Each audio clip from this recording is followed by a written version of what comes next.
Nous voyons la réalité de la bataille et beaucoup de lois qui régissent cette bataille. Mais de quoi avons-nous besoin si notre raison d'être est de vaincre? Vous pouvez répondre de diverses manières.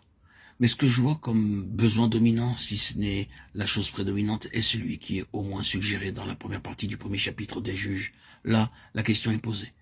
Qui de nous montera le premier contre les Cananéens pour les attaquer? L'Éternel répondit, Judas montera. Et Judas dit à Simon, son frère, monte avec moi dans le pays qui m'est échu par le sort, et nous combattrons les Cananéens. J'irai aussi avec toi dans celui qui t'est échu en partage. Et Simon alla vers lui. Judas monta, et l'Éternel livra entre leurs mains les Cananéens, les Phéréziens. Ils bâtirent 10 000 hommes à Bézek. Il y a ici un travail effectif, une réelle efficacité. Qu'y a-t-il eu derrière cela? Il y a eu la communion fraternelle, la coopération. Ici, vous trouvez l'esprit de fraternité se manifestant par une serviabilité mutuelle, un soutien mutuel dans le combat.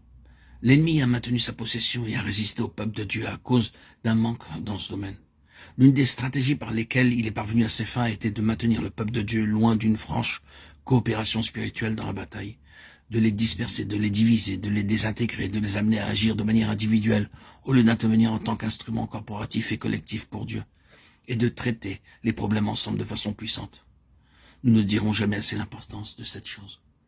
C'est le fardeau de mon cœur que le grand besoin du Seigneur est d'avoir un instrument de prière qui s'assemble dans un seul but, celui de chasser l'ennemi du terrain qu'il occupe. Non pas seulement dans le but de présenter des requêtes, ni simplement de répandre des paroles qui passent par des prières, car aussi bonnes et aussi justes qu'elles puissent être, de telles prières ne parviennent pas à saisir d'une main puissante la propre victoire du Seigneur et à amener cette victoire à opérer là où l'ennemi se trouve. La victoire est dans les mains du Seigneur. Il a dépouillé les dominations et les autorités. Il a dit, je les chasserai.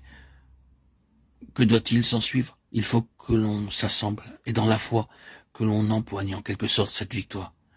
Il doit y avoir une appropriation de cette victoire et on doit l'amener à exercer une pression sur la situation spirituelle. À moins que nous obtenions quelque chose de ce genre, nous ne verrons pas la contrepartie spirituelle de cette puissante expérience de triomphe qu'ont connue Judas et Simon. Là, le progrès est réel. Là, nous voyons l'ennemi contraint de quitter le terrain. Que ne donnerais-je pour que le peuple de Dieu s'assemble pour travailler dans la prière, pour un travail effectif, venant dans un esprit en travail, avec une intelligence avisée, dans une pleine résolution de cœur et comme un seul homme, dans un esprit de communion fraternelle, parce que c'est le témoignage du Seigneur qui est en jeu, qui se trouve impliqué, qui est lié à cela.